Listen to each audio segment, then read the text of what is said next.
Hello Kitty is a cutesy, fun character that many love and cherish. But if you are a fan of Hello Kitty, this case will haunt you for the rest of your life, and you'll never see Hello Kitty the same ever again. Here is the horrifying true story of a young woman's decapitated head left inside a Hello Kitty doll. A depraved crime that would become Hong Kong's most notorious in all of its long history. And it all began with a simple petty theft.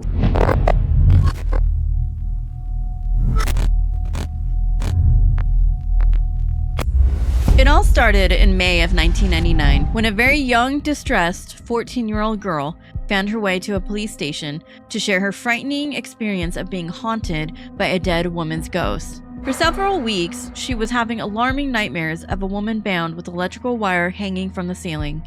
The police didn't take her seriously at all and brushed it off as teenage nonsense or thought she might be high on drugs. However, the girl told them that the ghost was a woman she'd helped to murder, and that finally got their attention. She led them to an apartment flat in Hong Kong, and what they found would be the worst, most horrific case they would ever encounter in their entire police careers. The apartment was full of Hello Kitty memorabilia, from the curtains to the silverware to the dolls all over the flat. The young girl then led them to an oversized Hello Kitty doll, and were shocked by what they found.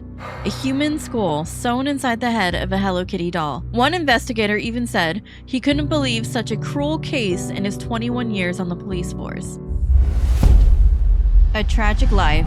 Fan Man Yu was very young when her parents abandoned her, and she had to grow up in an all-girls orphanage until around the age of 15 or 16, when she told that she was old enough to live on her own, even though she didn't have anywhere to go or any helpful life skills or money to survive by herself. She ended up homeless and had to work on the streets, where she quickly became addicted to drugs and had to sell her body to survive. In 1996, she met a man while working who was also an addict just like her. They would end up getting married and having a son. She got a job as a hostess at a nightclub and tried to stop using drugs. What she thought would lead to a better life and a happy marriage was unfortunately turned into a nightmare. There are reports from neighbors of the couple fighting often and sounds of a child screaming and crying next door. Beginning of the end. In 1997, she unfortunately met a man named Chan Mon Lok, who was 34 years old, while she was working as a prostitute. He became a regular client. He was involved in a large organized crime syndicate, like a Chinese mafia, and also involved in drug trafficking. He became her drug deal as well as her best client. She needed more money to sustain her addiction and decided to steal from him, which became her fatal mistake.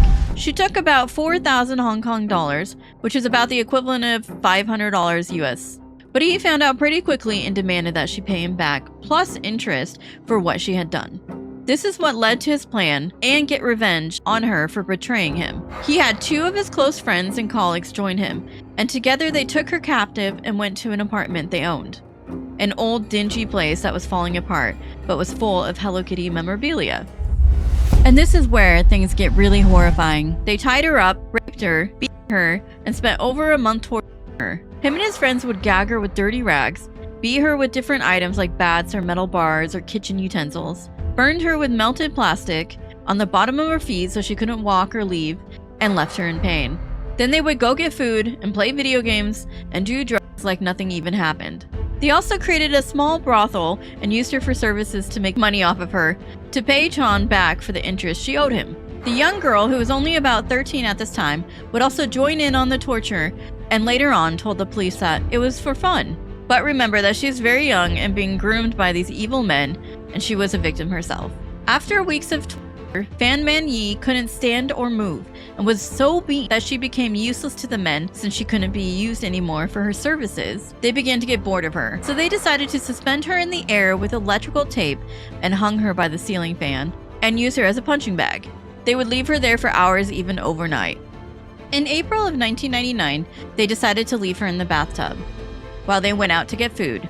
When they returned, the young girl went to use the bathroom and found Fan Man Yi in the bathtub where she had passed away. They all couldn't believe that she had died and didn't know what to do with her body now. Chan decided that they would need to dismember her to hide what they had done. They took a knife or a saw and completed the dismemberment. They went so far to boil her body parts to get rid of the rotting flesh and the disgusting smell. That is so messed up. It's even said that the men used the same kitchen utensils for boiling the body parts and for their own dinner. That is disgusting. And it even gets worse. This is where they boiled her head down to the skull and put it into the Hello Kitty doll, sewing up the doll's head. Later on, when the police were investigating the apartment flat, they also found other items left over, including some teeth on the floor and organs in the fridge. After finding all this evidence in the apartment, the police then arrested the men and took them to jail. Then came the trial.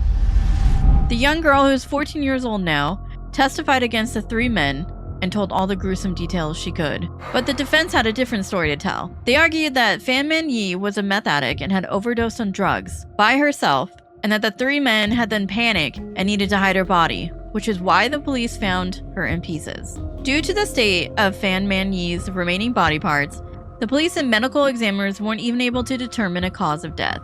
This is how bad this case truly is. This poor woman was tortured so badly, then dismembered, and had barely anything left afterward for the medical examiners to determine a cause of death. That is horrific and terribly sad. The jurors believed that there was no real evidence in court. There was no intent to murder, but they still caused her death. And therefore, the men were found guilty of manslaughter instead of first-degree murder, and given life in prison with the possibility of parole in 20 years. And that was in the year 2000. Even the judge was absolutely disgusted by what they did. He had said, "Never in Hong Kong in recent years has a court heard of such cruelty, depravity, callousness, brutality, violence, and viciousness perpetrated by a human being on another human being. The public is entitled to protection from people such as you." Hong Kong also has no death penalty. There were also court-appointed psychiatrists who interviewed the men and determined that they suffered from psychosocial behavior disorders, which probably includes personality disorders like antisocial personality disorder, where people show a lack of remorse or empathy for their behaviors, and a lack of emotion, like we see in this case. There's absolutely no remorse for anything they had done to the victim. The young girl was set free with no charges because of her age and because she had testified against the men. Months after the murder, people believed they saw strange things happening, like the woman's ghost showing up at the apartment building or hearing women crying at night in the neighboring vacant rooms.